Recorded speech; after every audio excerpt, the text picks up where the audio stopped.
धर्मयोद्धा गरुड़।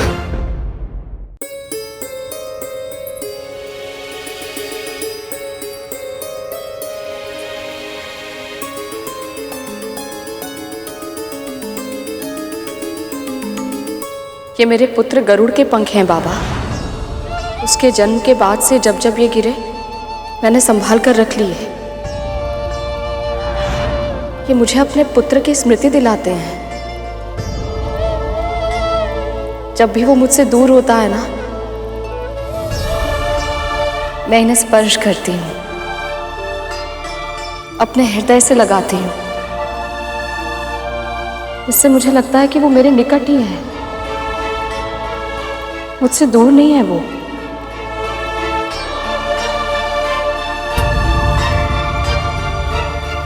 हो गया, मैं भी भावुक हो गया ये कहानी सुन के।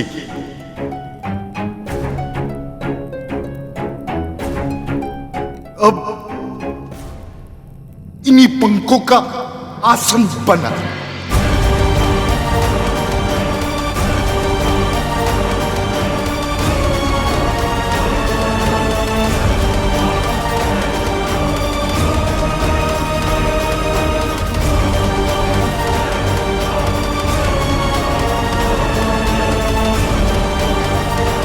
इसका आसन? और क्या करेगी गिरे हुए पंखों का? सर पे लगा के नाचेगी या हाथों में झुला झुला कर पंखा करेगी इससे? कहा ना, इन्हीं का आसन बना, नहीं तो। जी जी बाबा।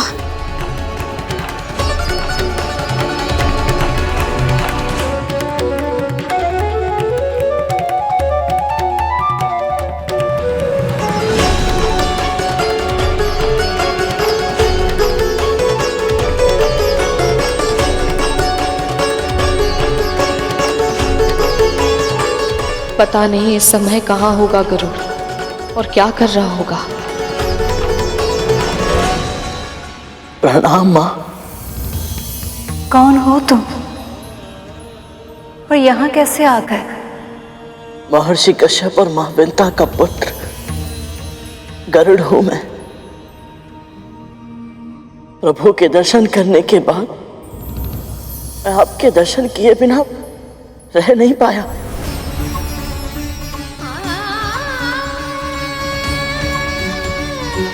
हाँ माँ। स्वामी के दर्शन के बाद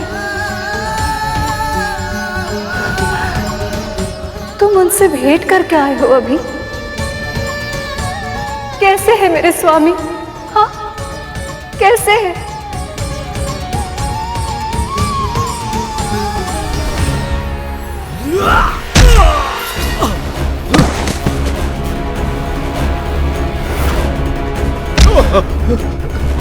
देवराजेंद्र, इस समय असुरों से जीतना असंभव है। हाँ देवताओं, यदि अपने प्राण बचाने हैं तो भागो यहाँ से।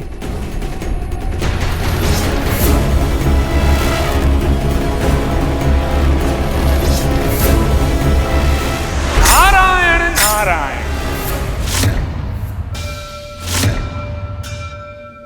प्रणाम स्वीकार करें मुनिवर।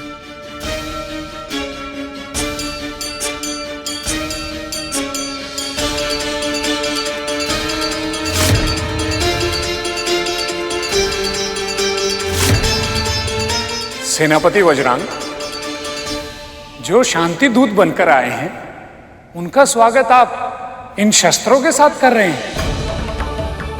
संजीवनी विद्या के रूप में आप सबको अमरता का वरदान प्राप्त है, फिर भय किस बात का?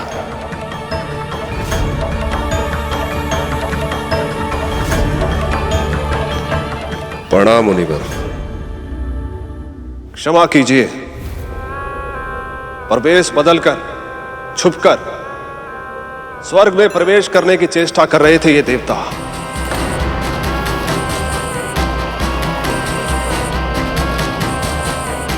ऐसे में हम इन पर विश्वास कैसे करते हैं?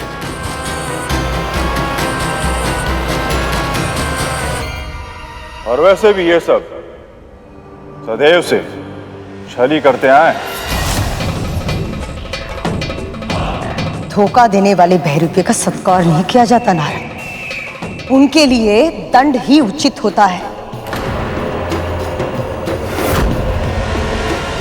चाहे विरोधी ही क्यों ना हो, पूर्वाग्रह से ग्रस्त होकर बिना उनका पक्ष सुने कोई भी निर्णय लेना विवेकशील पुरुषों को शोभा नहीं देता। असुरराज, इंद्र से यहां आने का कारण तो पूछ लीजिए, फिर जैसा आपको उचित लगे दंड अवश्य दीजिएगा।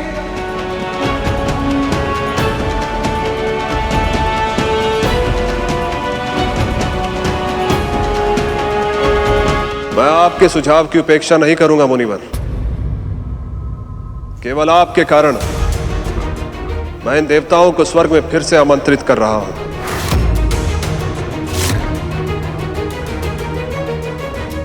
आइए आइए देवगण।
इतना दिव्य तेज, ये अवश्य ही कोई दिव्य पुरुष है।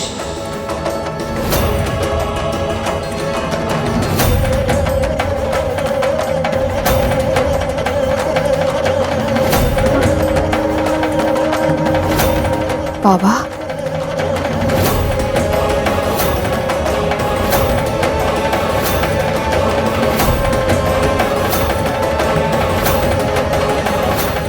आसन दिया नहीं कि हाथ जुड़ गए। चल ठीक है, मन में कोई इच्छा है तुम मांग, मैं पूरी करूंगा। बस आपका आशीर्वाद बना रहे बाबा, और कुछ नहीं चाहिए मुझे। अरे अपने लिए नहीं, तो अपने इस पुत्र के लिए मांग ले, जिसकी कोमल परों को तू अपने हृदय से लगा के समय बिताती है, उसके लिए मांग मांग। अपने पुत्र के लिए भी आपके आशीर्वाद के अतिरिक्त और कुछ नहीं चाहिए मुझे। बस वो इतना श्रम करे, इतना योग्य बने कि उसकी जो भी इच्छा हो वो स्वयं अर्जित कर पाए। करेगा, खूब श्रम करेगा, अपनी सारी इच्छाएं स्वयं पूर्ण करेगा, और उसे सब कुछ अर्जित होगा। किंतु मेरा श्वान तो स्वयं कुछ नहीं कर सकते। हमें भूखा मारेगी क्या? कुछ खाने के लिए लेके आ जा। क्षमा कीजिए बाबा, अभी लाई। जा।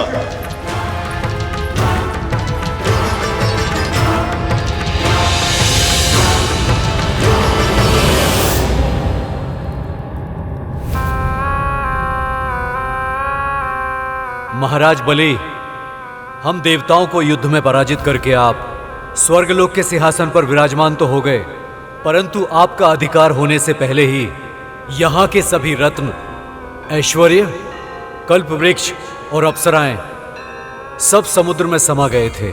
महर्षि दुर्वासा का अपमान जो आपने किया था उसे कौन नहीं जानता। उनके श्राप के कारण ही स्वर्ग मुझे इस अवस्था में मिला, और इस तथ्य का विष्णु जी के संदेश के साथ क्या संबंध है? प्रभु के संदेश से ही वैकुंठ में मां लक्ष्मी और संसार के साथ साथ स्वर्ग में भी श्री को लौटा सकते हैं। इनमें सब असुरों को भी लाभ है। असुरराज, असुरों का लाभ है या नहीं, इसका विचार करने के लिए असुर गुरु शुक्राचार्य है यहां पर। आप यहां वहां की बातें मत कीजिए, सीधे सीधे बताइए कि क्या संदेश लेकर आए हैं। क्षीर सागर का मंथन।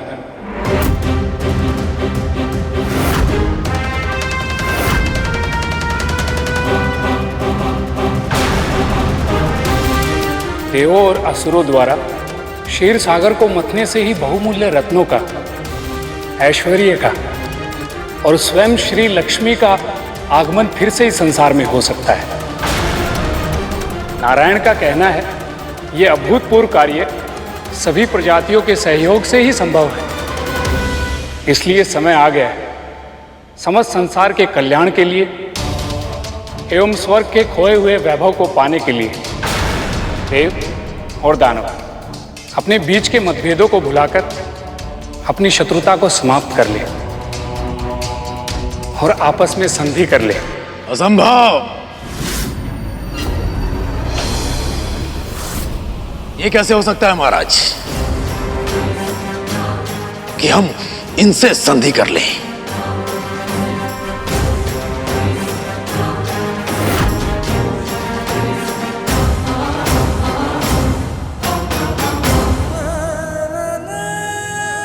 क्या हो गया? तुम रो क्यों रहे हो? बताओ, कैसे है मेरे नारायण? आप अच्छी तरह से जानती है कि आपके बिना प्रभु कैसे होंगे। माँ, प्रभु निढाल हो गए हैं, निस्तेज और निस्सहाय हो गए हैं वो। माँ, आपके बिना प्रभु संसार को संचालित नहीं कर सकते।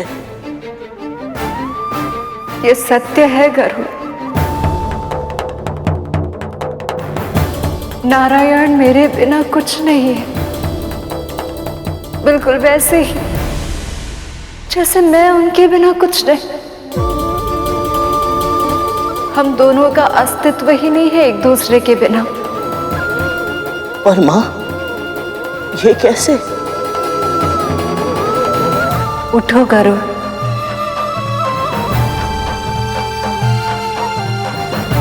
अपना हाथ आगे करो।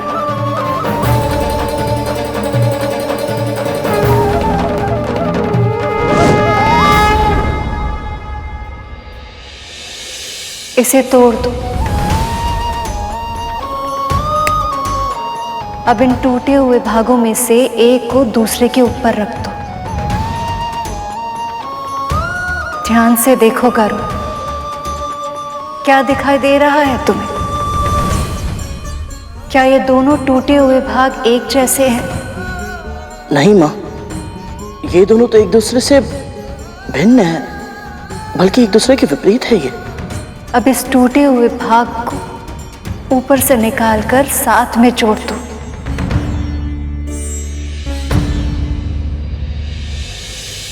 अब देखकर बताओ।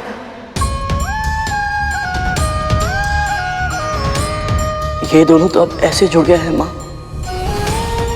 जैसे इनके बीच कभी कोई अंतर था ही नहीं।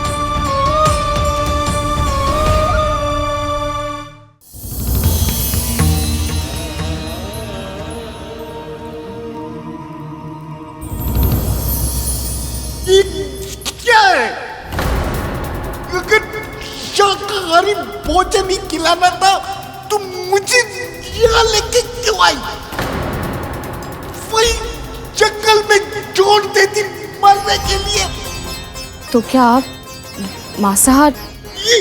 ये देख, मेरी निर्बल और रोगी काया के लिए अधिक पौष्टिक मांसाहारी भोजन की आवश्यकता है, जिससे मेरे शरीर में शक्ति आ जाए। तू ये शाकाहारी भोजन लाई। क्षमा कीजिएगा बाबा, मुझे नहीं पता था।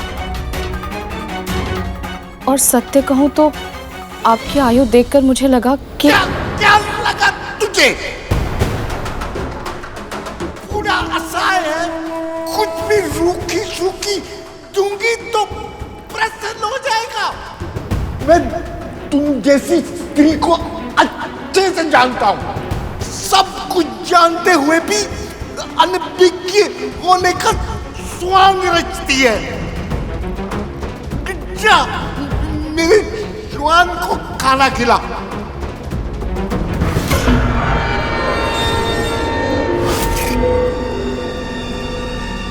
पुरुष का स्वर।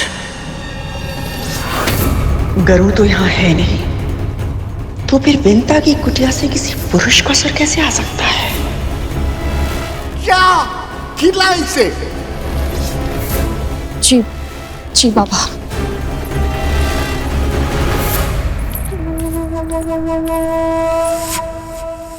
कितनी दुर्गंध थी वहां।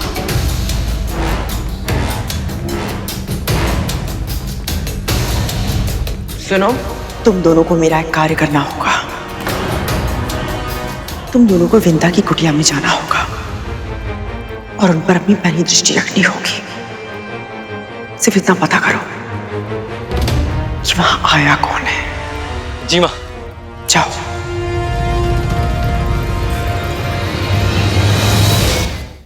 स्त्री और पुरुष सिक्के के दो भाग की तरह होते हैं,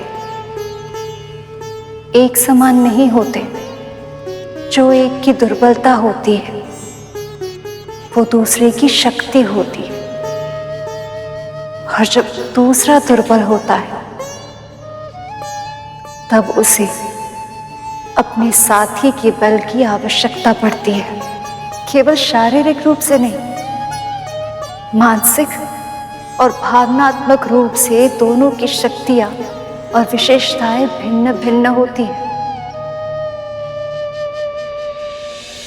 जब स्त्री और पुरुष विवाह के पवित्र सूत्र में बंध जाते हैं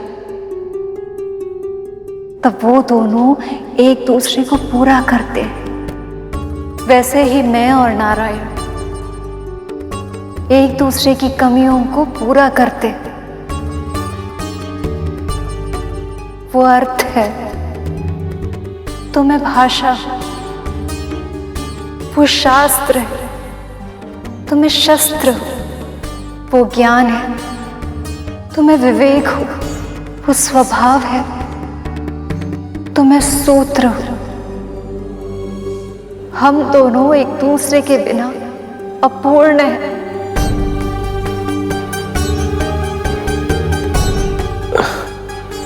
मां, यदि ये सत्य है तो आप प्रभु से दूर नहीं रह सकते। आप मेरी पीठ पर विराजमान हो जाइए मां। मैं क्षण भर में ही आपको विष्णु लोक ले चलूंगा। फिर चाहे उसके लिए मुझे प्राण दंड ही क्यों ना मिले।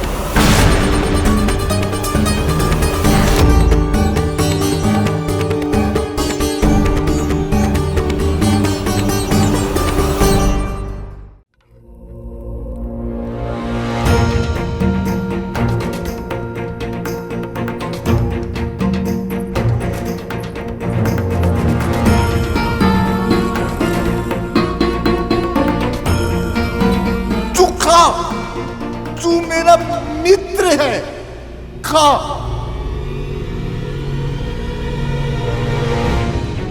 बाबा,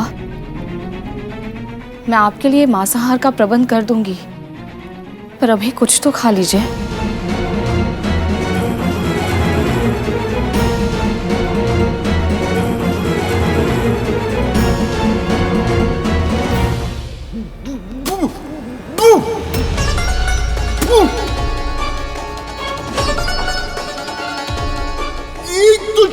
शाकाहारी भोजन दिया, ऊपर से दाल में जोक तो छोड़ो, नमक तक नहीं है। तू वो देख, मेरा स्वान भी तेरा भोजन नहीं खा रहा है। ले जा यहां से, जा लेके जा इसे।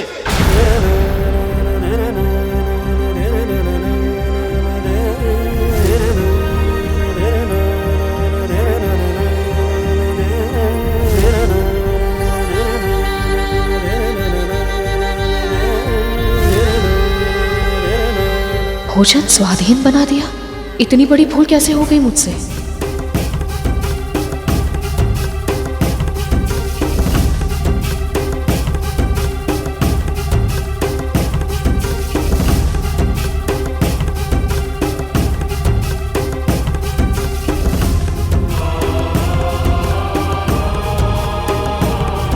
ये तो बिल्कुल ठीक है।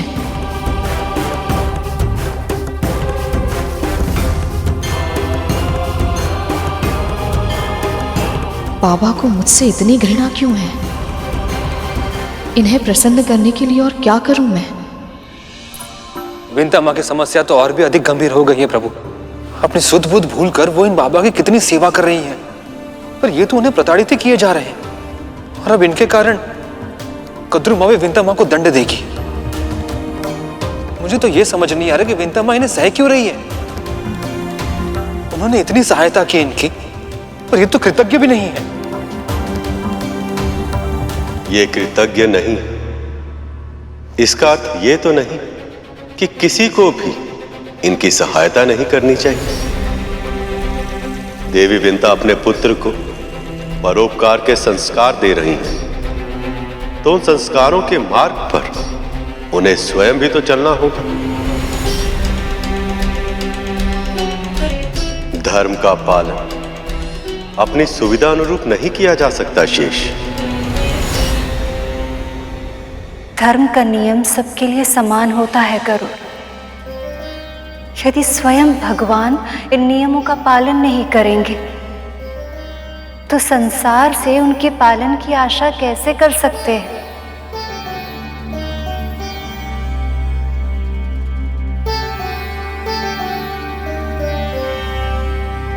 प्रभु ने भी यही कहा था मां। क्योंकि वो जानते हैं कि ये नियम है। बिना पुरुषार्थ के लक्ष्मी किसी को नहीं मिलती।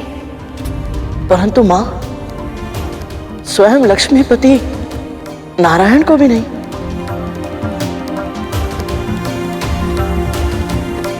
सबको लगता है कि मैं नारायण के पांव दबाती हूँ, उनकी सेवा करती हूँ, लेकिन ये कोई नहीं जानता कि मुझे सदैव अपने साथ रखने के लिए वे कितने पुरुषार्थ करते हैं। और अब भी उन्हें वही करना होगा। वो चेष्टा कर रहे हैं मां। समुद्र मंथन की घोषणा कर चुके हैं प्रभु। देवताओं को दानवों के साथ संधि करने का आदेश भी दे चुके हैं। अब बस भय केवल इस बात का है, कहीं इसमें अधिक देर ना हो जाए।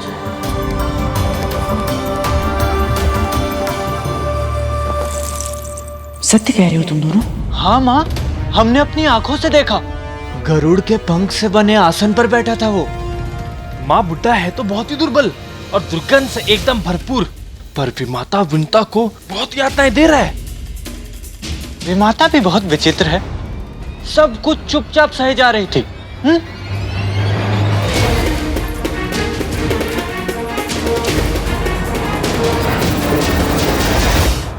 ऐसा कौन सा अतिथि है वो जिसके बारे में विंता ने मुझसे आज्ञा भी नहीं ली और सत्य भी छुपा लिया? क्षीर सागर का मंथन, ये कैसे संभव महर्षि? इतने विशाल सागर को मथने के लिए मथनी कहां से आएगी? और ऐसी रस्सी कहां से मिलेगी जो उस मथनी को बांध सके? इन प्रश्नों के उत्तर तो हमारे पास भी नहीं है। अभी प्रभु विष्णु ने केवल इतना आदेश दिया है कि हम सब यहां मिलकर संधि वार्ता करें। आप सब असुर और हम देवता मिलकर अन्य प्रजातियों को इकट्ठा करें। एक बार हम सब जुड़ जाएं, फिर उसके बाद किसको क्या कार्य करना है ये स्वयं प्रभु बताएंगे। जब हमें यह नहीं पता कि आपकी ये योजना पूरी कैसे होगी, तो हम इसके लिए सहमति कैसे दे दें?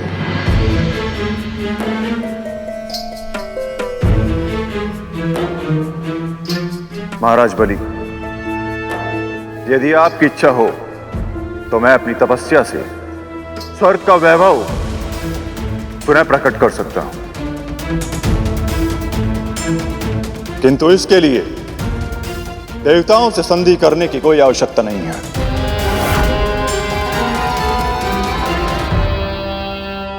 क्षीर सागर बहुत गहरा है गुरुदेव, और हमारे अतिथियों की भाव भंगिमाएं बता रही हैं अब तक जो कहा गया है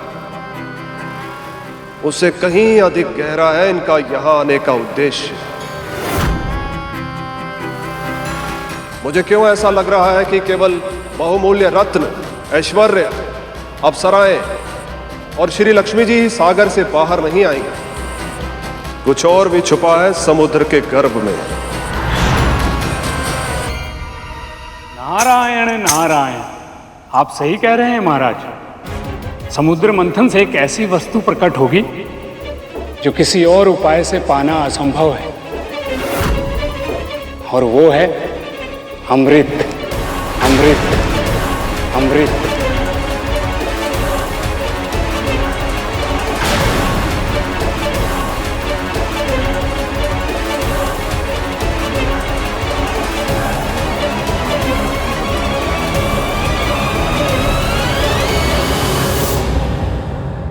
प्रभु, अब तो मुनिवर ने अमृत का लोभ भी दे दिया है। अब तो असुरों को मंथन करना ही पड़ेगा। अमृत का लोभ असुरों को संधि करने के लिए उत्साहित तो कर सकता है, पर हो सकता है कि यह पर्याप्त ना हो। वो कैसे प्रभु? यदि एक बार असुरों ने समुद्र मंथन के इस विराट कार्य में भाग लेने का वचन दे दिया, तो इस कार्य में कितनी भी कठिनाइयां क्यों ना आ जाए, वे अपने वचन पर अंत तक दृढ़ रहेंगे। क्योंकि यदि यह मंथन बीच में रुक गया तो प्रलय भी आ सकती है। फिर देवी लक्ष्मी कभी लौटकर वापस नहीं आएंगी। सृष्टि का संतुलन पूरी तरह से बिगड़ जाएगा। और यदि ऐसा हुआ तो सब नष्ट हो जाएगा, सब।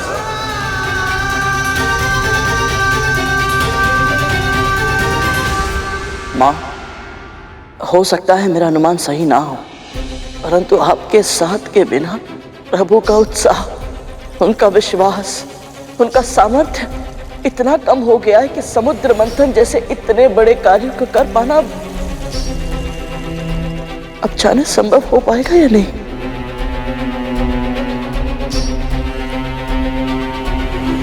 प्रभु को आपकी सहायता की आवश्यकता है मां।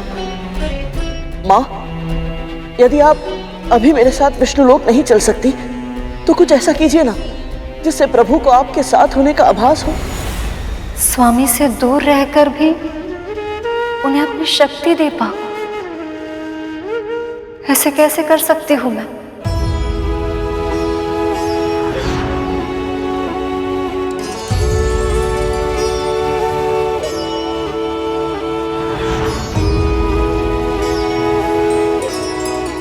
मेरी माँ मेरे तन से गिरे पंखों को सहज कर रखती है और मेरी अनुपस्थिति में उन्हें अपने हृदय से लगा लेती है ताकि उन्हें मेरे निकट होने का आभास हो। माँ, आपके पास भी कुछ ना कुछ अवश्य ही ऐसा होगा जिसे छूकर प्रभु को आपके निकट होने का अनुभव हो।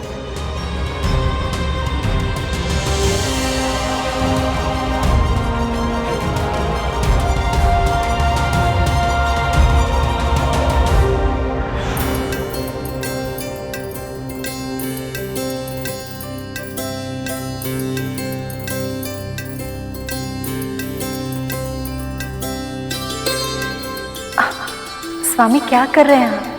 यदि आप मेरे पांव दबा सकती हैं, तो मैं आपके पांव सजा नहीं सकता? मैं तो आपकी अर्धांगिनी हूँ, किंतु आप तो संसार के परमेश्वर हैं। और आपका पति भी तो।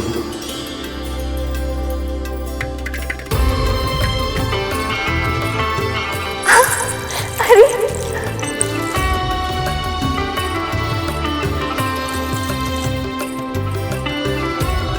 आपका नूपुर तो मेरा शत्रु ही बन गया, मेरे आते की रचना ही बिगाड़ दी।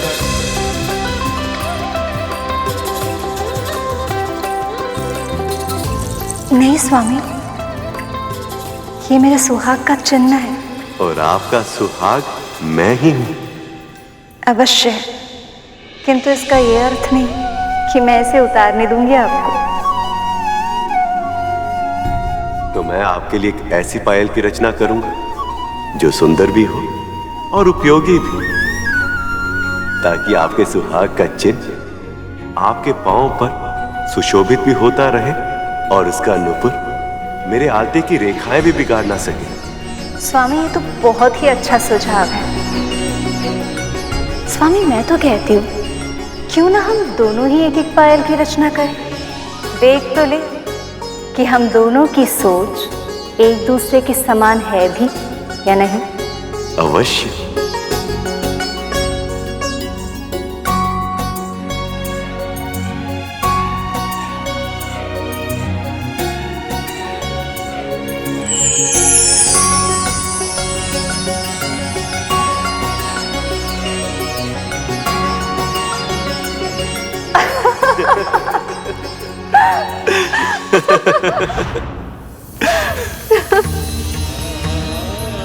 क्या हुआ माँ? कुछ नहीं, बस ऐसे ही अतीत के हास परिहास की कई बातें पहले आंखों में अश्रु ले आती और फिर मुख में मुस्कुराहट।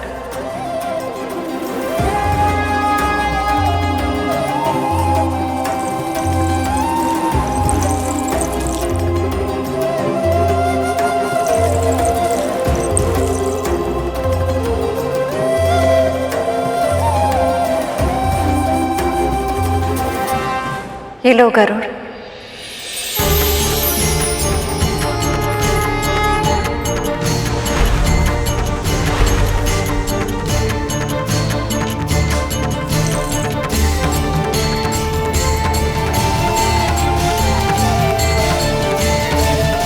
जब मैं इसे लेकर प्रभु के पास पहुंचूंगा तो वो कितने प्रसन्न हो जाएंगे। निर्जीव होते हुए भी पायल उनके अधरों पर आशा का, आंखों में भविष्य की झांकी का और हृदय में संकल्प का संचार कर देगी। उनका मन विश्वास से भर उठेगा और उनका आत्मबल और भी प्रखर हो जाएगा। हे परमपिता, मुझे अपनी सेवा करने की शक्ति दीजिए। स्वामी को मेरे ये पायल दे देना, ये उन्हें स्मरण दिलाएगी कि हम चाहे कितने भी दूर क्यों ना हो, किंतु हमारी विचार शक्ति, हमारी कल्पना, हमारी पीड़ा ये सदैव ही एक समान रहेगी। माँ, आपको ऐसे अकेले छोड़कर जाने का मन नहीं कर रहा। मुझे अकेले छोड़कर कहाँ जा रहे हो पुत्र?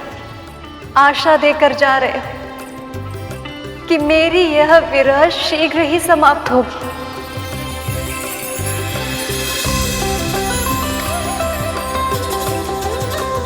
आज्ञा दीजिए माँ।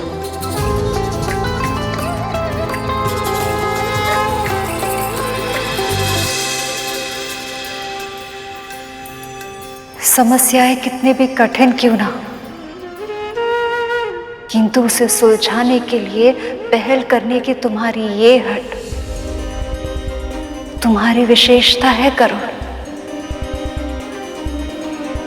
मेरा मन कह रहा है नारायण की योजनाओं में और भविष्य में होने वाले समुद्र मंथन में तुम्हारा बहुत ही महत्वपूर्ण योगदान रहेगा। इतनी ख्याति अर्जित करोगे कि तुम्हारी मां को तुम पर गर्व होगा।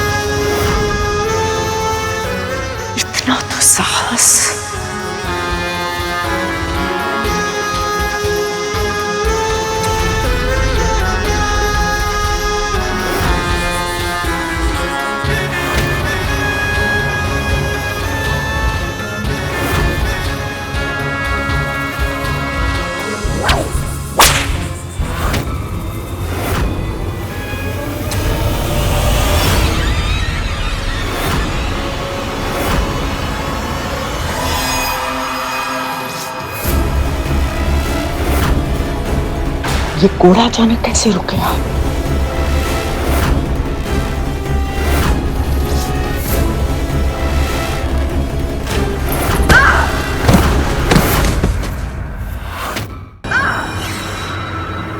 ये ध्वनि कैसी थी?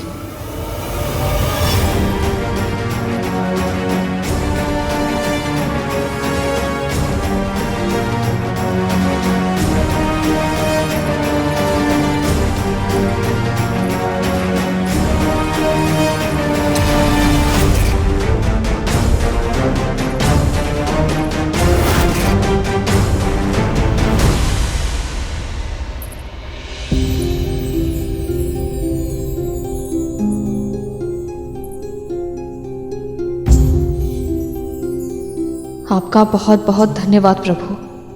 मेरी कुटिया इन वृद्ध बाबा के विश्राम का साधन बन पाई। मेरी उत्सुकता को क्षमा कीजिए प्रभु, परंतु मैं समझ नहीं पा रहा हूं ये वृद्ध है कौन और चाहते क्या हैं। जब वे विंता मां को इतना भला बुरा कहते हैं तो लगता है जैसे कोई असुर है जो उनके जीवन को और भी कठिन बनाने आए हैं। और जब मैं इन्हें कद्रुमा के साथ ऐसा व्यवहार करते हुए देखता हूं तो लगता है जैसे ये कोई समस्या नहीं है, ये तो स्वयं समाधान है। यही तो ऐसे व्यक्तियों की विशेषता होती है शेष। इनके व्यक्तित्व के भीतर झांक पाना आसान नहीं होता। ये वो पारखी होते हैं जो श्रद्धा और धैर्य की असली परीक्षा लेते हैं। धैर्य की परीक्षा तो मेरी भी हो रही है प्रभु। मैं ये सोच सोच के व्याकुल हूं कि देवता और दानव संधि कर पाएंगे भी या नहीं।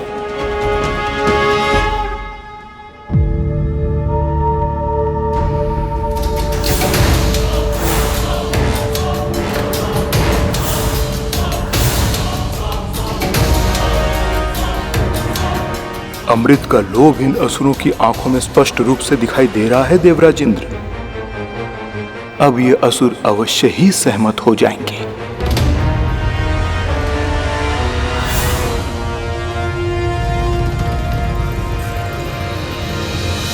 हम इससे सहमत नहीं हैं।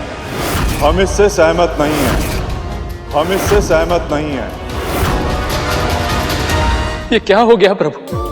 यदि असुरों ने देवताओं की सहायता नहीं की तो ये समुद्र मंथन नहीं हो पाएगा। और यदि ये मंथन नहीं हुआ तो क्या महालक्ष्मी और आपके दर्शन एकत्र कभी नहीं हो पाएंगे।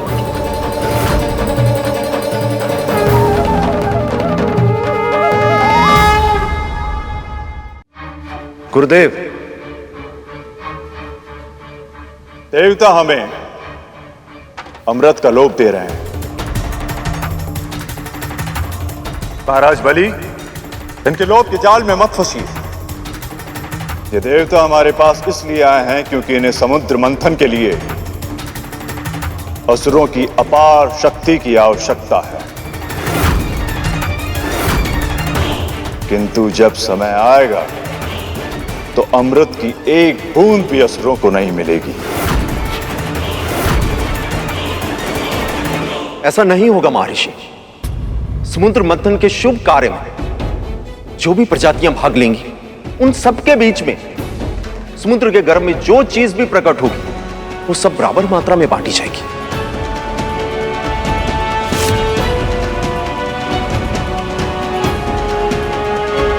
किंतु महाराज, असुरों को अमृत की क्या आवश्यकता है? हम असुरों के पास मैं हूं शुक्राचार्य। यदि किसी भी असुर की मृत्यु होती है तो मैं उसे अपनी संजीवनी विद्या से एक क्षण में पुनः जीवित कर सकता हूं। गुरुदेव उचित कह रहे हैं बलि। विष्णु की माया से असुरों का हित हो, ऐसा संभव नहीं। मैं तो कहती इसी क्षण इन देवताओं को यहां से भेज दो। ये सत्य है कि इस समय देवताओं को अमृत की आवश्यकता अधिक है, पर फिर भी ये सब आपके पास प्रस्ताव लेकर आए हैं क्योंकि नारायण की यही इच्छा है। फिर भी यदि आप समुद्र मंथन में भाग लेने के इच्छुक नहीं हैं तो स्मरण रखिएगा, यदि देवताओं को अन्य प्रजातियों की सहायता से अमृत की प्राप्ति हो गई तो ये भी अमर हो जाएंगे। और तब इन्हें मृत्यु के बाद फिर से जीवित होने के लिए ना ही अपने गुरु मंत्रों की आवश्यकता होगी और ना ही किसी विशेष विद्या की व्यवस्था की। और आप सब असुरों को सदैव अपने गुरु पर निर्भर रहना होगा।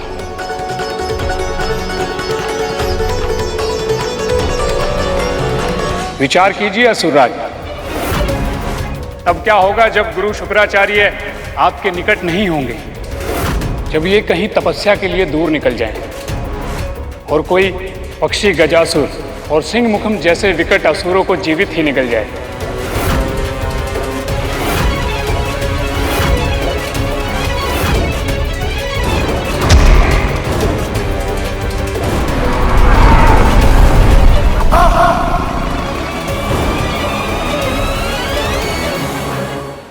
आवश्यकता से अधिक विचार गोजाल है महाराज, जिसमें व्यक्ति स्वयं उलझ के रह जाता है। ये षड्यंत्र है, पहचानिए इसे। नारद मुनि संसार के सर्वश्रेष्ठ वक्ताओं में से एक हैं। इनके शब्दों के प्रभाव में मत आइए।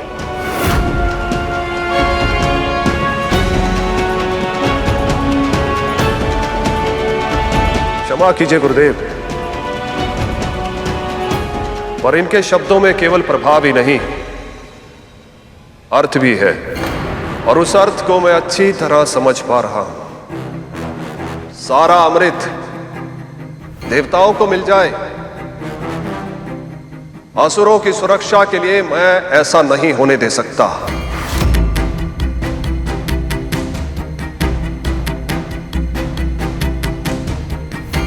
यदि समुद्र मंथन ही एकमात्र उपाय है जिसके माध्यम से असुरों को अमृत का अंश मिल सकता है, तो यही सही है।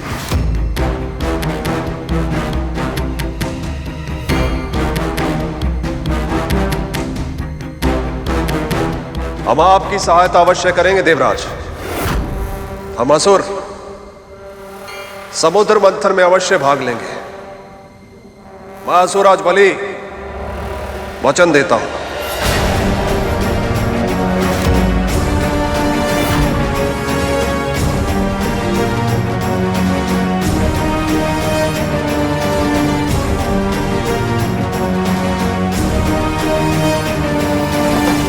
तो मैं देवराज इंद्र भी आपको वचन देता हूं असुरराज, कि जब तक ये शुभ कार्य संपन्न नहीं हो जाता, तब तक हम सारे देव अपने मन में असुरों के लिए कोई भी द्वेष नहीं रखेंगे और आप सबको पूर्ण सहयोग भी प्रदान करेंगे।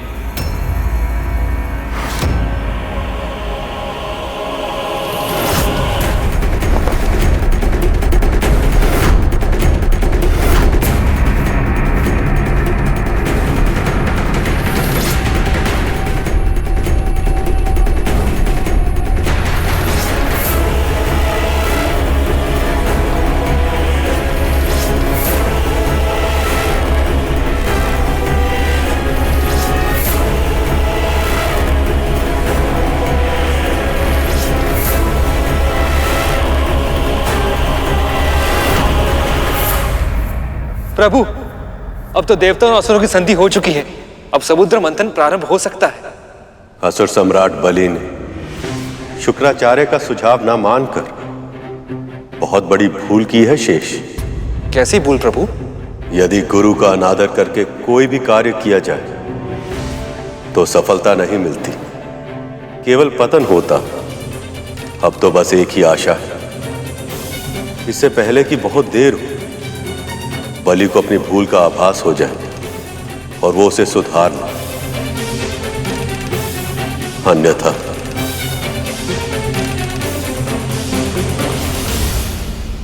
अभी तक तो मां ने उस बुढ़े को चाबुक मार मार कर भागने पर विवश कर दिया होगा। बुढ़ा तो इतना दुर्बल है कि चाबुक देखते ही भयभीत हो गया होगा।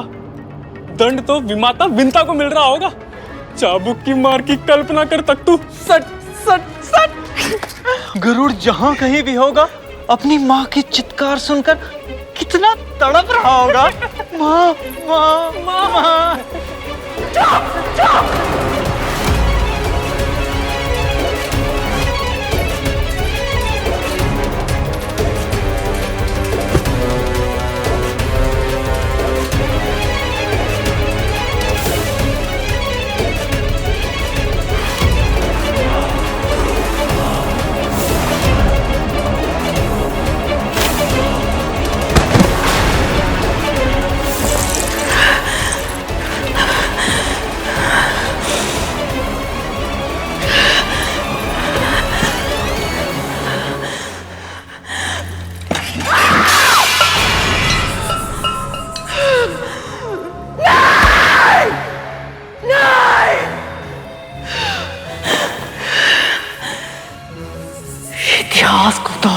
ही दूंगी मैं। विंता फिर से मुझे मूर्ख बना दे और मैं देखती रह जाऊं। नहीं, अब ऐसा नहीं होगा, बिल्कुल भी नहीं। भले ही तुमने मुझसे छुपाया है कि वो पूरा कौन है, मैं जान कर रहूंगी वो क्या कर रहा है। प्रभु, अब जब संधि हो गई है तो आपकी योजना का अगला पड़ाव क्या होगा? गरुड़? गरुड़ कहाँ है? जी प्रभु, वो... क्या छुपा रहे हो तुम शेष? क्षमा कीजिए प्रभु, मैंने उसे मना भी किया था, परंतु वो ठान चुका था। क्या करने से मना किया था शेष? और गरुड़ कहाँ है?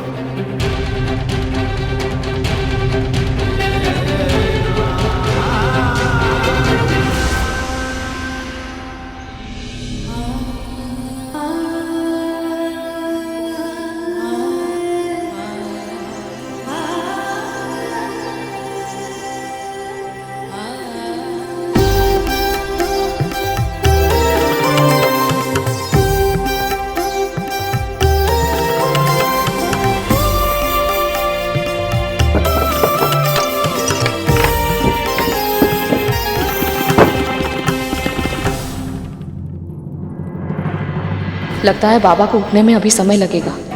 तब तक मैं महल के सारे कार्य समाप्त कर लेती हूँ। फिर उनके लिए चंदन और पुष्पों का लेप बना दूंगी ताकि उनके तन से आने वाली गंध थोड़ी कम हो जाए।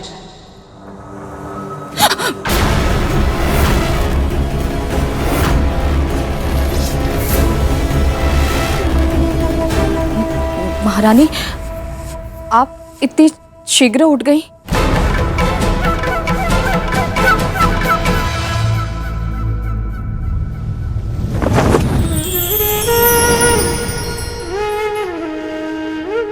गरुड़, कहाँ गए थे तुम? क्षमा कीजिए प्रभु, मैंने आपकी इच्छा के विपरीत कार्य किया है, परंतु मुझे करना पड़ा प्रभु। ऐसे कष्ट की अवस्था में देख नहीं पाया और मैंने... क्या क्या किया है तुमने गरुड़? मैं माता लक्ष्मी के दर्शन करने गया था। अभी उन्हीं से भेंट करके आ रहा हूं।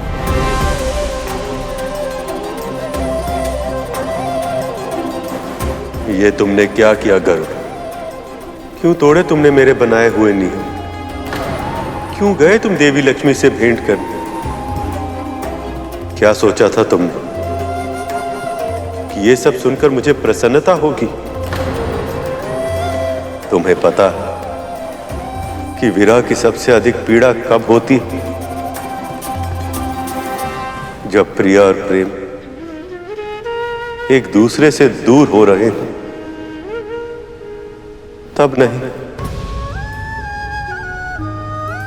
जब दोनों एक दूसरे से दूर रहने के लिए विवश हो,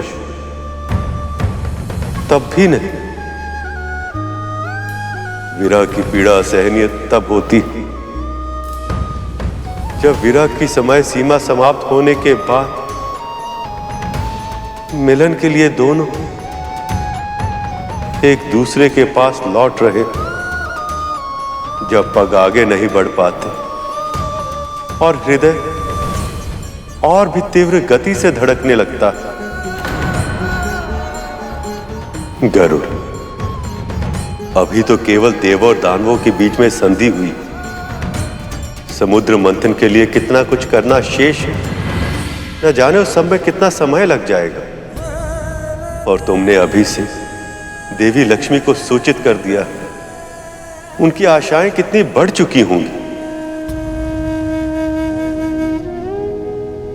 उन्होंने शीघ्र ही वैकुंठ लौटने का स्वप्न संजो लिया होगा। ऐसे में यदि किसी भी कारण से मैं अपने लक्ष्य में असफल रहा, तो इनका हृदय चकनाचूर हो जाएगा। तब मैं क्या करूंगा गरुड़? कैसे संभालूंगा मैं स्वयं को? तुम्हें आभास भी है तुमने कितनी बड़ी मूर्खता की है गरुड़। हाँ भैया, मैं जानता हूं मैंने बहुत बड़ी मूर्खता की है,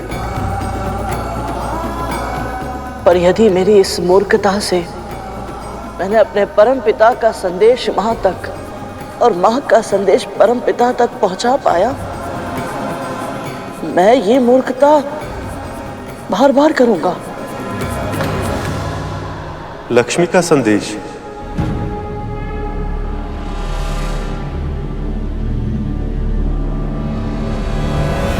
बहुत चिंता हो रही है मेरी। अधिक स्वांग करने की आवश्यकता नहीं है तुझे, सब जानती हूं मैं।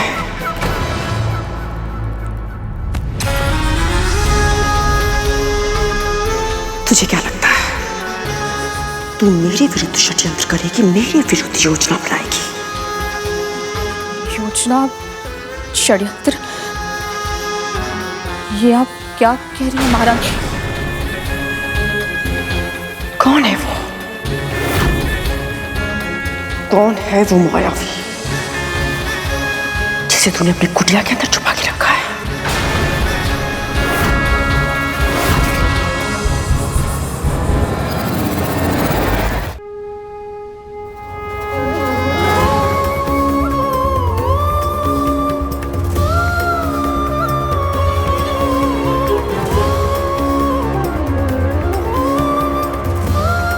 ये मां ने भेजी है आपके लिए।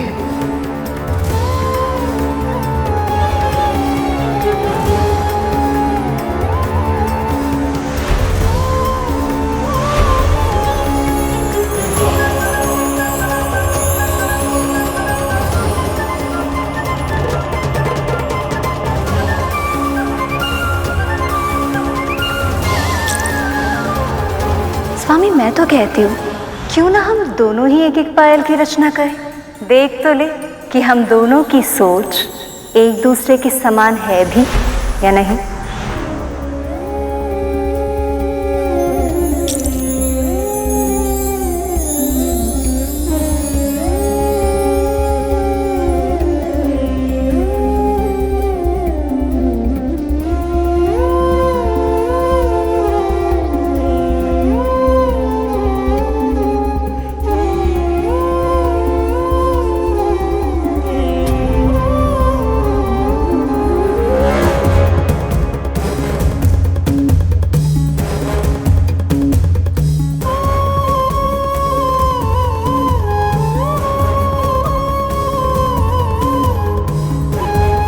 इस पायल को हृदय से लगाकर लग रहा है जैसे हमारे प्राण लौट आए हैं, स्वयं देवी लक्ष्मी लौट आई हैं।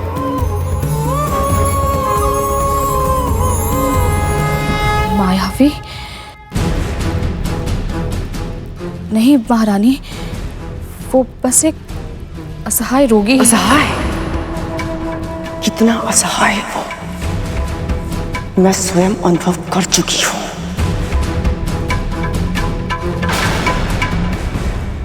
तूने साहस भी कैसे किया? मेरे बिना आज्ञा के तू एक मार्ग के भिक्षुक को मेरे महल के अंदर लाके बिठा देगी? इसीलिए उस दिन तू मुझे कथा सुना रही थी ना, क्योंकि तुझे झूठ बोलने की आज्ञा मिल जाए। मुझे क्षमा कर दीजिए। तेरे दंड का निर्णय मैं बाद में लूंगी। इसी क्षण जा और उसे मेरे महल की परिधि से कम एक कोस दूर बाहर फेंक करो। मैं बाबा को लौट जाने के लिए कैसे कहूँ? कहाँ जाएंगे वो? अपना ध्यान कैसे रखेंगे? मैं ऐसा नहीं कर सकती महारानी।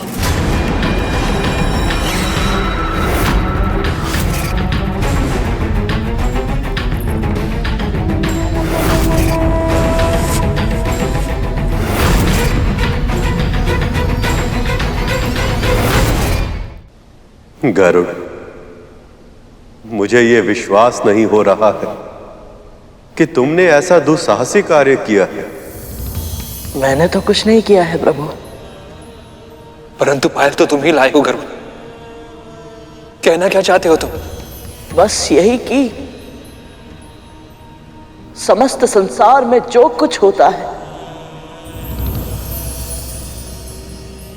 प्रभु की इच्छा से ही होता है। कभी कभी नियम बनाने वाला अपने ही नियमों के जाल में उलझ जाता है, किंतु तुमने अपने हठ से, अपनी मूर्खता से असंभव को भी संभव कर दिया है गरुड़। तुमने मेरा नियम तोड़ा भी नहीं और प्रतीक के रूप में ही सही तुम मेरी प्रिया, मेरी लक्ष्मी को मेरे निकट ले आए। विरह में मेरी दशा ऐसी हो गई थी कि देवी लक्ष्मी के अतिरिक्त मैं कुछ और सोच ही नहीं पा रहा था। तुमने मुझे उस अवस्था से निकालकर मेरे भीतर उत्साह का संचार कर दिया है गर्व।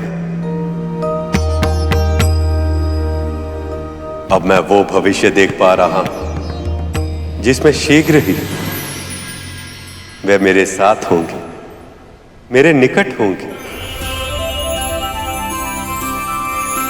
प्रेम के इस छोटे से संदेश ने मुझ में इतनी प्रसन्नता, इतनी ऊर्जा भर दी है कि अचानक ही सब कुछ संभव लगने लगा है मुझे।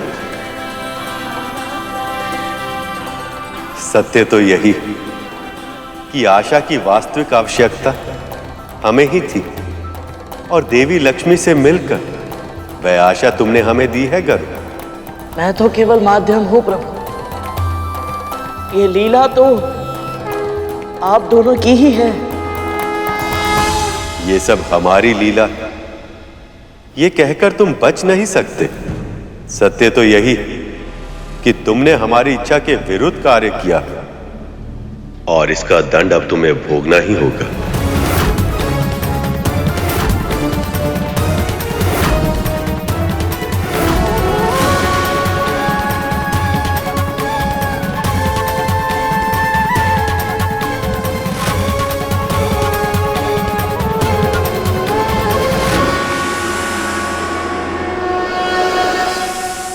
जब तक क्षीर सागर का मंथन पूरा नहीं हो जाता तब तक तुम्हें देवों और दानवों के साथ मिलकर इस कार्य को सफल बनाने में योगदान देना होगा।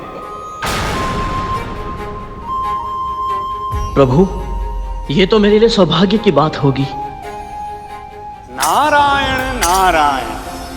प्रभु, आपके मुख पर ये हर्ष की छाया देखकर मुझे बहुत प्रसन्नता हो रही है।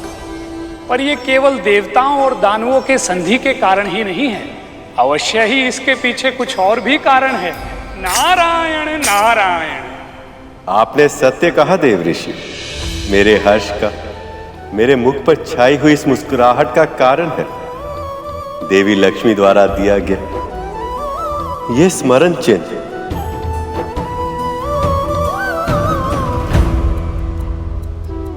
कौन कल्पना कर सकता है कि वियोग में अपनी प्रिया द्वारा दी गई ये पायल जैसी छोटी वस्तु भी अपने प्रेमी के हृदय को इतने उत्साह, इतनी आशा से भर सकती है।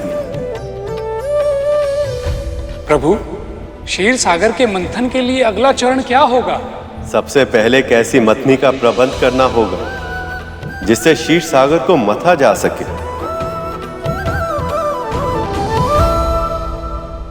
पर प्रभु, इस कार्य के लिए तो बहुत ही विशाल और शक्तिशाली मथनी की आवश्यकता होगी, परंतु ऐसी मथनी मिलेगी कहां?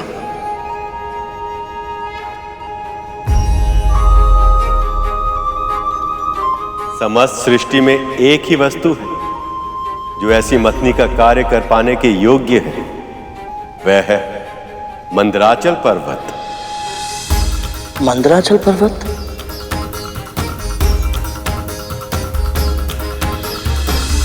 मंदराचल पर्वत बहुत ही विशाल है, साथ ही साथ सीधा, मोटा, गोलाकार और बहुत तेजवान भी है। क्षीर सागर को मथने के लिए इससे अच्छी मथनी मिलना असंभव है। तब तो हमें इसी क्षण उन्हें यहाँ ले आना चाहिए मुनिवर। जितनी शीघ्र मंथनी का प्रबंध होगा उतनी ही शीघ्र मंथन प्रारंभ होगा। देव ऋषि, समुद्र मंथन के लिए देवों और दानवों दोनों को एक पूरा का पूरा पर्वत उठाना पड़ेगा, पर यह कार्य इतना आसान नहीं।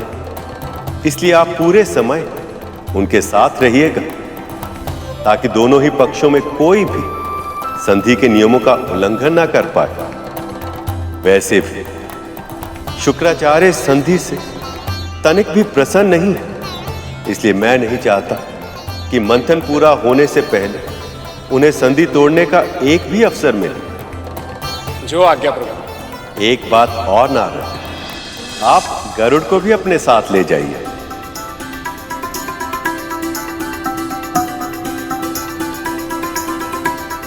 प्रभु, इसमें मैं क्या योगदान दे पाऊंगा?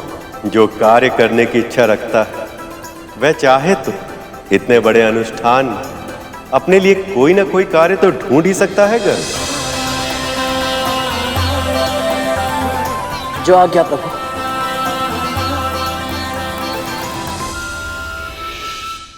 क्या कहा तूने? अतिथि देवो भवः, ये तो आप भी जानती हैं ना। वो बाबा चाहे जो भी हो, जैसे भी हो, केवल मेरे ही नहीं आपके भी अतिथि हैं और उनका अनादर करना उचित नहीं है। क्या उचित है और क्या अनुचित, ये तू बताएगी मुझे। तू जो षड्यंत्र कर रही है ना, तो सब जानती हूं मैं विंता। मुझसे ही झूठ बोलकर इतनी चालाकी से उसे मेरे महल के प्रांगण में तूने आमंत्रित कर लिया, और अब मुझे क्या आना? मैंने आपसे असत्य कहा, उसके लिए मुझे क्षमा कर दीजिए। आपको जो दंड देना है मुझे दे दीजिए, पर बाबा को मेरी कुटिया से मत निकालिए। कौन है वो? तेरा संबंध ही क्या है उनके साथ? केवल मानवता का संबंध है। वो कौन है, कहां से आए हैं, मैं नहीं जानती। बस उन्हें इस हाल में देखकर मुझे उन पर दया आ गई, और जो दूसरों की दया पर जीवित रहते हैं ना, उन्हें किसी और पर दया करने का अधिकार नहीं होता है।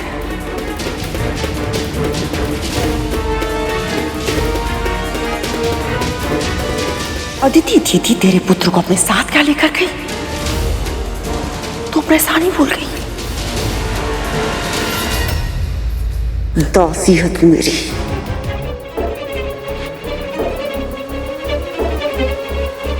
दासी।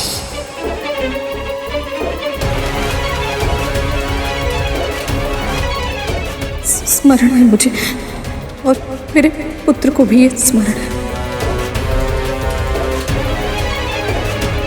पर उन बाबा को जाने के लिए नहीं कह सकती मैं।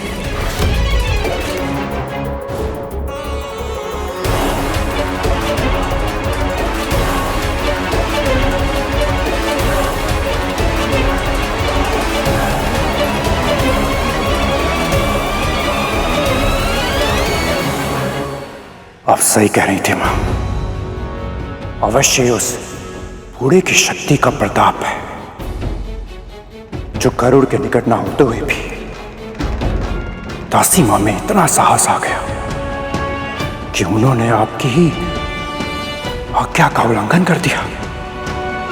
पर आप चिंता ना करें मां, हम उस दुर्गंध के ढेर उस बुढ़े भिखारी को एक क्षण में इस महल से बाहर फेंक देंगे।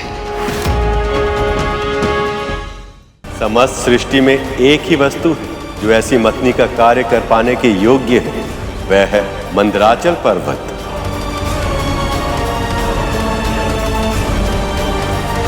ये दास यहाँ पे क्या कर रहा है? यहाँ जो भी उपस्थित है प्रभु विष्णु की इच्छा से उपस्थित है, और उनकी इच्छा पर प्रश्न करने का अधिकार किसी को भी नहीं है। नारायण नारायण, लक्ष्य विराट है और कठिन भी है, इसलिए हम सबको अपना ध्यान मंदराचल पर्वत पर केंद्रित करना चाहिए। मंदराचल, मैं असुरराज स्वर्गाधिपति बलि तेरा आवाहन करता हूं। प्रकट हो, प्रकट हो, प्रकट हो, प्रकट हो।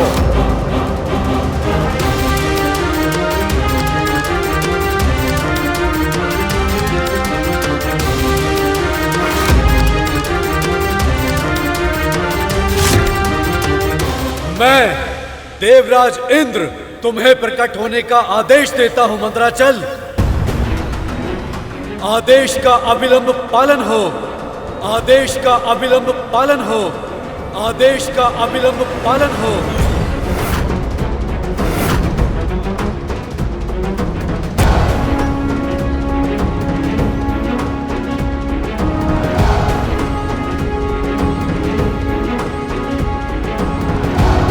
मंदराचल पर्वत, सभी देवता और असुर, असुरों की माता दिति और देवताओं की माता अदिति, गुरु बृहस्पति और स्वयं मुनि नारद तुझे बुला रहे हैं। प्रकट हो, प्रकट हो, प्रकट हो, प्रकट हो, प्रकट हो, प्रकट हो।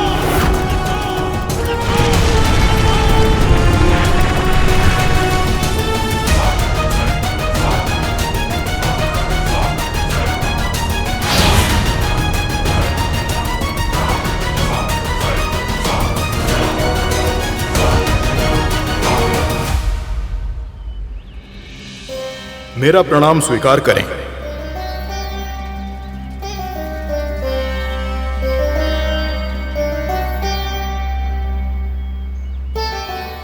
आप सब यहां एक साथ, पर इस कृपा का कारण जानने के लिए मैं उत्सुक हूं। संसार में श्री को वापस लाने के लिए प्रभु विष्णु ने क्षीर सागर के मंथन का विचार किया है, और इससे देवों और दानवों साथ ही अन्य प्राणियों का भी कल्याण होगा।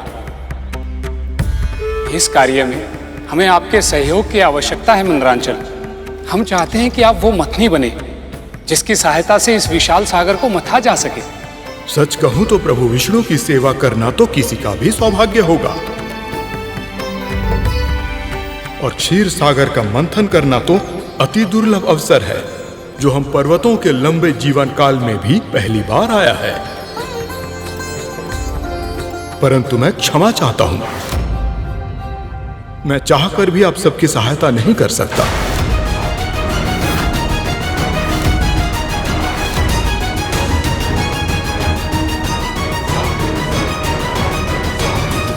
क्या मैं जान सकता हूं आप इस महत्वपूर्ण घटना में अपना योगदान क्यों नहीं देना चाहते?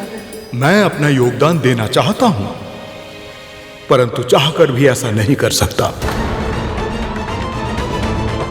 क्योंकि अब पहले की तरह मेरे पंख नहीं हैं और बिना पंखों के मैं अचल हो गया हूं, कहीं आने जाने में असमर्थ हूं और एक ही स्थान पर रहने के लिए विवश हूं। तो क्या पर्वतों के भी पंख हुआ करते थे? हाँ गुरु, ये बहुत समय पहले की बात है। केवल मंदराचल पर्वत ही नहीं, सभी पर्वतों के पंख हुआ करते थे, और जहां उनका मन चाहता वो वहां उड़ जाते थे। वो कहीं भी आने जाने के लिए स्वतंत्र थे, पर इतने भारी भरकम पर्वतों के अचानक उड़ान भरने से न केवल उन पर उगे हुए वृक्ष और भारी भारी शिलाएं टूटकर नीचे गिर जाती थी, अपितु उन पर्वतों की कंदराओं में रहने वाले साधु संतों की तपस्याएं भी भंग हो जाती थी। इतना ही नहीं, वो फिर से भूमि पर जब लौटते तो भयानक विनाश जन्म लेता, और उनके नीचे हर सजीव और निर्जीव वस्तु दबकर पूरी तरह नष्ट हो जाती थी। प्राणियों का बिना भय के जी पाना असंभव हो गया था। पृथ्वीवासियों का एक कष्ट देखकर स्वर्गाधिपति इंद्र से रहा नहीं गया, और उन्होंने सभी पर्वतों के पंख काट दिए। तब जो जहां गिरा सदैव के लिए वहीं स्थापित हो गया। इंद्र के उस असावधानी पूर्वक लिए गए निर्णय के कारण अब मथनी का प्रबंध नहीं हो पाएगा।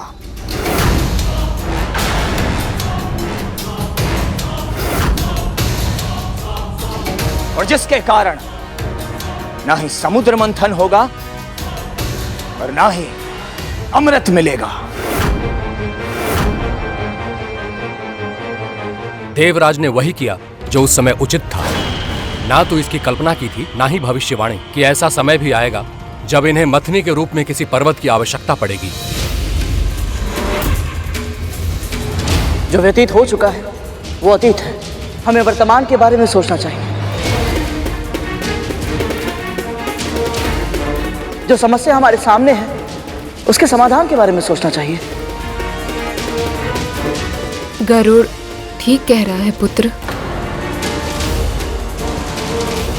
हे मंदराचल पर्वत, क्या कोई उपाय है जिसकी सहायता से आपको क्षीरसागर तक ले जाया जा सके?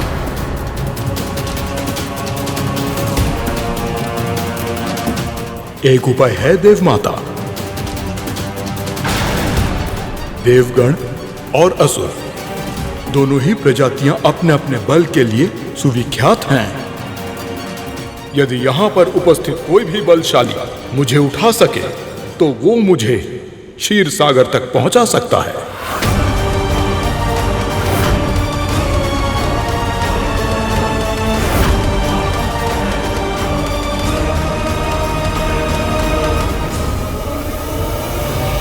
क्या ये संभव है प्रभु? चाहे वो कोई भी प्राणी हो, मानव, दानव या देवता ही क्यों ना हो, पूरा का पूरा पर्वत वो कैसे उठा सकता है? मंदराचल को उठाना तो केवल एक प्रतीक है शेष। ऐसे कार्य का जो पहली दृष्टि में असंभव लगता है, किंतु प्राणी यदि आरंभ में ही ये सोच ले कि वह कार्य नहीं कर पाए तो वह कार्य कभी संपन्न नहीं हो सकता। किंतु यदि प्राणी अपने ऊपर और परमपिता परमेश्वर अर्थात मुझ पर विश्वास बनाए रखे तो पर्वतों को वह सहज ही उठा सकता है। ये शक्ति की परीक्षा नहीं, भक्ति की परीक्षा है शेष। अद्भुत प्रभु, अद्भुत है आपकी लीला। अब तो मैं ये जानने के लिए और भी आतुर हो गया कि आगे क्या होगा। असंभव है, अवश्य ही विष्णु का षड्यंत्र है। हमारी दृष्टि में हमें दुर्बल सिद्ध करके हम असुरों का मनोबल कम करना चाहता है ये। प्रभु विष्णु तो मां लक्ष्मी के वियोग में वैसे ही व्याकुल है, भला वो ऐसा कैसे कर सकते हैं? सभी को कोई ना कोई कार्य असंभव लगता है और वो तब तक असंभव होता है जब तक कोई और उसे कर ना ले। मुझे विश्वास है महाराजा बलि मुझसे सहमत होंगे, क्योंकि कुछ ही समय पहले तक लगता था कि मृत प्राणियों को जीवित करना असंभव है, और फिर गुरु शुक्राचार्य ने संजीवनी विद्या की सिद्धि प्राप्त कर ली और सब कुछ बदल गया। नारद मुनि सही कह रहे मां। जब तक आपका आशीर्वाद हमारे साथ है, ऐसा कौन सा कार्य है जो असंभव है, जो हम असुर संभव नहीं बना सकते? यदि असुर नहीं कर पाए तो हम देवता अवश्य कर लेंगे।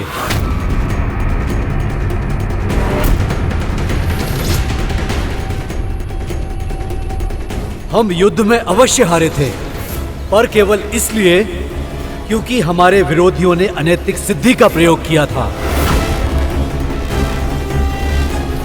इसका अर्थ ये नहीं है कि हम बलशाली और योग्य नहीं हैं। इंद्र, देवताओं की शक्ति की परीक्षा के लिए किसी और अवसर की प्रतीक्षा करनी होगी, क्योंकि समुद्र मंथन का पहला चरण मेरे पुत्र ही पूरा करेंगे। स्वर्गाधिपति होने के कारण प्रत्येक विषय में चुनाव का पहला अधिकार मेरे पुत्र का होगा।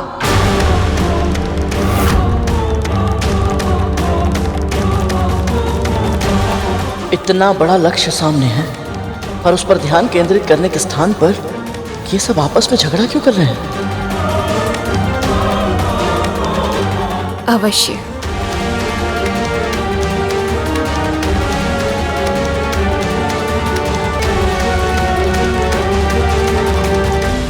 जब मां ने कह दिया तो यही सही। असुर जाएं और हो सके तो इस पर्वत को अवश्य उठा लें।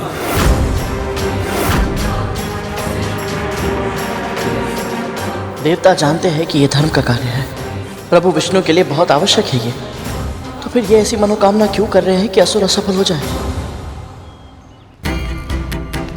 आशीर्वाद दीजिए बाबा। सफल हो।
ये सारे के सारे असुर इतने शक्तिशाली होकर भी इस पर्वत को उठाना तो दूर, इसे हिला भी नहीं पा रहे हैं।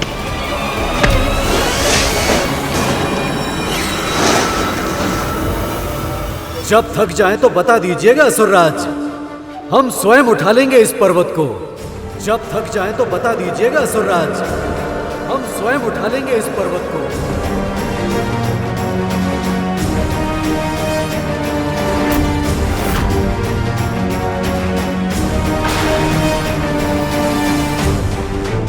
ये इंद्रदेव क्या कर रहे हैं? कटु वचन कहकर असुरों को क्रोधित कर रहे हैं। प्रभु ने इन्हें साथ मिलकर कार्य करने के लिए कहा, पर यदि इनके अहंकार के कारण इनकी संधि टूट गई तो समुद्र मंथन कैसे पूर्ण हो पाएगा?